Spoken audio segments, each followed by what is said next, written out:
Hello guys, welcome back to the video, and today we are reacting to film theory Ant-Man's Giant Problem, Marvel's Ant-Man by the Game Theory. So I really don't know what to expect, so in 3, 2, 1, let's react.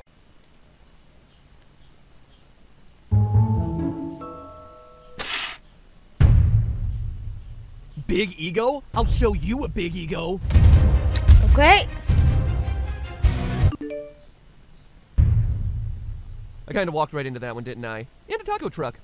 Damn, what a waste of tacos.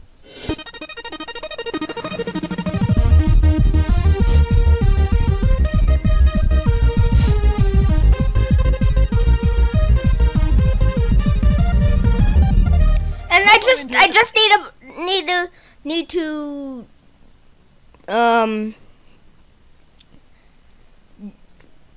do this, guys. Look at this, guys. I already got 1,430 views. And look at this. I just need to mention this. My games here videos have been getting me views and crazy views. Look at this. 54 views. Are you crazy, guys? Are you actually crazy? 54 views. It's just a shame because it has copyrighted content in it, but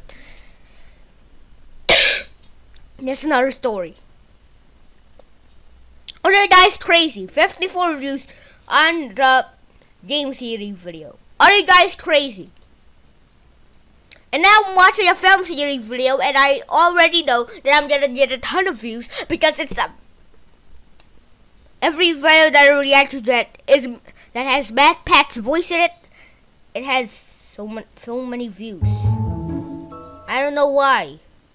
I don't know why you like game theory videos and film theory Hello, videos. Internet. Welcome to Film Theory, the show that puts out new episodes only slightly more often than Marvel puts out new superhero movies. I mean, seriously, it feels like Infinity War just happened, but it's already time to put that one behind us to focus on a story with some smaller stakes. You might have noticed that Scott Lang, aka the Ant-Man, was absent from the latest Avengers movie. And that's not a case of him being tucked away in some microscopic hiding place, believe me. I checked every promotional poster out there, and I found some weird things by doing that too, like this, and this. Ooh, there's a hidden Mickey. That Illuminati symbol wasn't all that surprising considering it's Disney, but yeah, no Ant-Man as far as the eye could see. All we hear in the movie is that he and Hawkeye, quote, took a deal, since being a hero was too hard on their families. Aw, being a superhero is hard, is it? Boo-hoo. Now half the universe is dead. Not like that's gonna be a lot easier on the fam. Anyway, in case you've forgotten, Ant-Man has the ability to shrink down to ant size using what's known as Pym particles. The marvelous, get it? Miracle matter that can mess with the size, mass, and density of any substance. We most often see him using the power of the Pym particle to shrink himself down to the size of an ant. However, one of the most memorable Ant-Man scenes from the MCU has to be him doing the reverse in Captain American, the Korean ripoff version of Captain American. In Captain America Civil War, he blows himself up to massive size, becoming the most powerful hero on the battlefield, throwing trucks around, taking missiles to the chest, basically turning unstoppable until Spider-Man decides to take a page from Luke Skywalker's playbook and ties up his legs to trip him like an at that forgot how to walk. You know that part?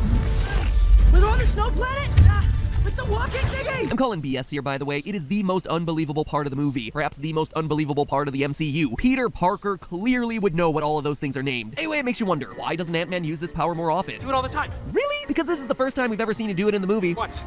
In a lab. Alright, so at first this might seem like an easy cop-out by the writers, but when you look at the real-life science, it actually makes sense. Being big doesn't just take a fictional subatomic Pym particle. A power like this is gonna have some weird side effects to Scott's body. As it turns out, there's an extreme cost for being big, and that's the lesson for today. How being bigger isn't always being better. And considering it's a power he's gonna be using again in his second movie, Ant-Man and the Wasp, learning the oddities that come with being big is gonna be essential, so that he doesn't end every fight hangry. Does anyone have any orange slices? Have you ever stopped to wonder why an elephant is less agile than a mouse? I mean, sure, we all intuitively know that big things tend to move slower, but why? You might say that it's because they weigh more, and yeah, that's certainly true, but consider this. If you took a mouse and blew it up, wouldn't it retain the same abilities that allow it to scamper around? Or by the same token, if you take Scott Lang, an athletic superhero, and do the equivalent of dropping throwing him into Photoshop to stretch the corner of his transform box, wouldn't he just have the same abilities but bigger and stronger than before? He's still the same proportions after all. I mean, sure, he may be gaining more mass, but at the same time, his muscles are also growing and gaining strength, including all of those fast twitch muscle fibers that humans use when they sprint. So why is it so much harder for Mega Scott to perform basic actions when he's big in these fight scenes? Well, believe it or not, but the answer is actually a universal law of mathematics that applies to all matter in the universe. Man, between this and the last Ant-Man theory about how he would be able to create black holes, Ant-Man seems to be the key to unlocking the secrets of existence. Maybe that's why he's not in Infinity War. He's too OP. This secret universal law is known as the square cube law, dating all the way— Ant-Man too OP? I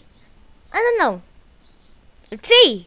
back to Galileo in 1638. Yeah, the same Galileo who discovered Saturn's rings, the moons of Jupiter, and taught the world that planets orbit around the sun. Meanwhile, here I am rewatching Civil War's airport scene covered in Cheeto dust. Galileo, making the rest of the world feel like a slacker since 1640. Anyway, teaching people that they weren't the center of the universe didn't make him very popular with the Roman Inquisition, or Twitter, quite frankly, resulting in him getting put under house arrest. And since he didn't have access to Candy Crush or Cutthroat Kitchen reruns, it gave him a whole lot of time to do math. Math that led to yet another discovery that makes us all feel like underachievers. The square cube law, aka exactly what we need to analyze Ant-Man. The easiest way to explain the law is this. Imagine a tesseract that's 1 inch by 1 inch by 1 inch. It has a surface area of 6 square inches. Because each face has an area of 1 square inch and there are 6 faces. The volume is 1 times 1 times 1, or 1 cubic inch. Great, if only AP Calc exams were this easy. Now suppose that we double each dimension of the tesseract, making it 2 by 2 by 2. Surface area is now 24 square inches and volume is now 8 cubic inches. Our surface area increased by a factor of 4, but the volume increased by a factor of 8. Now look at this. We doubled the size of the tesseract, right? Meaning that we multiplied everything by 2. But the surface area increased by 2 squared, or 4, and the volume increased by 2 cubed, or 8. If we had tripled the size of everything from our 1 by 1 by 1 tesseract, surface area would now be 54 and volume 27. Surface area would have increased by a factor of 9, or 3 squared, and volume by a factor of 27, or 3 cubed. In other words, by increasing the dimension by a given factor, the surface area will increase by the square of that factor, and the volume will increase by the cube of that factor. That is the square cube law in a nutshell. Congratulations, you made it through all the math for today's episode. Here's a chocolate and an achievement and 1,000 points added to your theorist score. Make sure you keep that one in a safe place. Now then, I'm a Vanguard theorist. Tesseracts to Ant-Man and his gigantism. Well, as Ant-Man grows, other properties are going to change as well. Specifically, his mass is going to increase in the same way that his volume does. It'll be the cube of whatever factor he increases by. So if he scales up by 5, his mass is multiplied by 5 cubed, or 125 times. And that's cool and all, but there's a big problem here. Strength only scales with area. When you want to figure out how strong a bone is, you don't look at how long it is or how much volume it has. You only care about how thick it is. You care about its cross-sectional area. The same applies to muscle strength. So at 5 times the size and 125 times the weight, Ant-Man's strength is only going to multiply by 25. The TLDR of all this, when you make something bigger, you're not actually making it stronger by the same amount. The more you scale something up, it becomes relatively less and less strong. For an example of this in nature, just look at deer. White-tailed deer are 150 pounds, while elk are 600 pounds. Just by looking at them, you can tell that the elk's legs are much thicker than the lighter white-tailed deer legs. This is because an elk's bones and muscles need to be much thicker to support the extra weight. But even in spite of all that extra girth, elk are still more likely to break their bones. The long story short here is supporting additional mass is hard. It is biologically very difficult. It requires a lot of extra internal infrastructure in your body. Infrastructure that humans, and Ant-Man specifically, just aren't built for. So let's take one more look at Ant-Man. If we figure out the factor of increase for Ant-Man's size... So that means humans aren't actually, like, born to, like, be really, really big. If they're really, really big, they can't support their bones. That means they will fall to the ground and break their bones. Okay. I think I got it. Quickly assess how that would affect his mass and strength. Now, in the trailers for the new movie, we hear him bragging about how big he's able to get. How big did you get? 21 feet. You?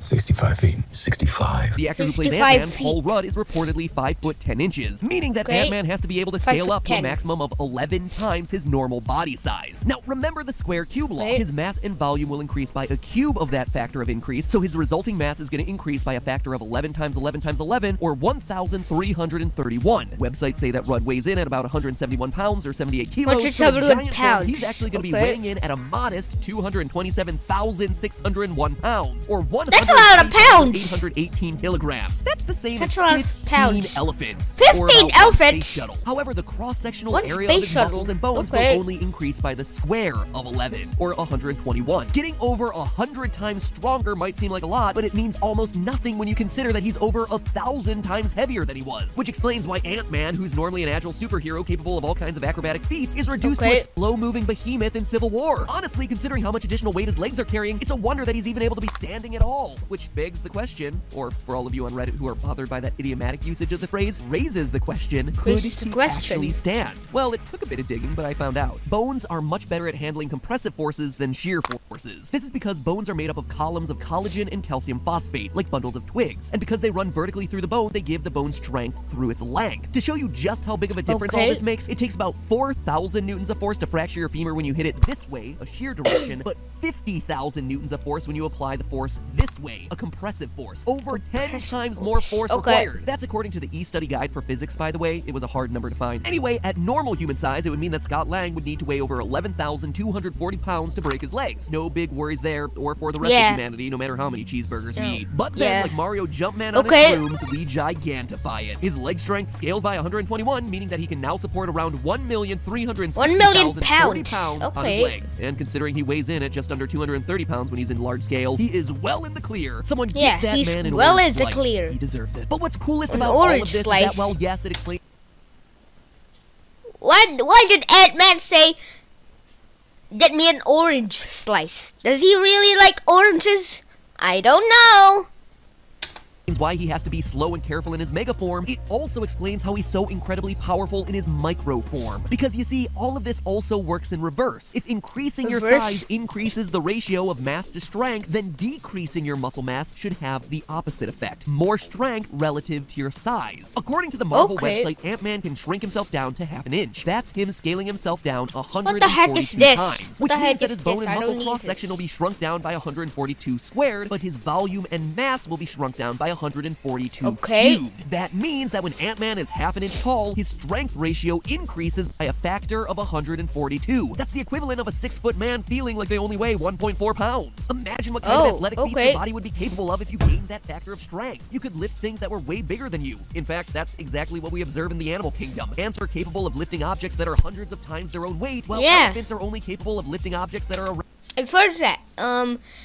Ants can lift 100 times more of their actual weight, which is crazy. I think they're like the strongest strongest insect in the world. They probably are. They probably are the strongest insect in the world because they can lift 100 times their weight. So their weight will be like 1 gram. I know, increase that. Their weight will gonna be like 10 grams, and they can lift 100 times of 10 grams. What's 100 times 10 grams? I know, but that's a big. It's probably gonna be a big ant. 1 gram. That means they can lift 100 grams. That's crazy. If they're 1 gram, you can lift 100 grams, which is crazy, because I can't even lift 100 times my size, 100 times my weight, because no human can lift 100 times their weight. I mean, what the heck? around 1/10 of their weight. True, in absolute terms, the elephant might be capable of lifting bigger objects, but proportionally, Yeah. the ant seems so much stronger. And that's a big part of where Ant-Man's powers come from. For example, Oh, he has the because he's ability to an change ant. size at will Ah, while maintaining his Ant-Man, momentum, meaning he okay. starts an incredible sprint while Ant. small, then blows himself up to deliver a devastating punch. We always hear the phrase that bigger is better, but as we saw in Civil War, being big has its costs. While Ant-Man's Yeah. gigantic Smaller form is might be better one of the most than- visually smaller impressive is things better. we see him do in the movie. But small is better, but if you're really, really small, it's not better for you. And I like to be tall. I like to be tall. His real strength lies not in his ability to grow, but his ability to shrink. Scott Lang proves that it's not the size of your superhero, but rather the size of their power ratio. If you two are finished comparing sizes, 65. Well, the science proves it at least. Scott still seems really proud of that 65-footer. But hey, 65 that's footer. just a theory. A film theory. And if you missed my last Ant-Man theory on why he's technically the most devastating character in the Marvel MCU, it's right here. Click the button to your left, or make sure you give that subscribe button. So guys, we know Ant-Man's giant problem when he's big, but when he's small, he doesn't have a giant problem because it's, yeah. I'm probably gonna watch the new movie coming out on like July 5. In the Philippines, it's July 5 coming out. Philippines, it's coming out in July 5, which is tomorrow. Probably gonna watch it like in the weekends. But hey, that's just a theory. And good. Bye.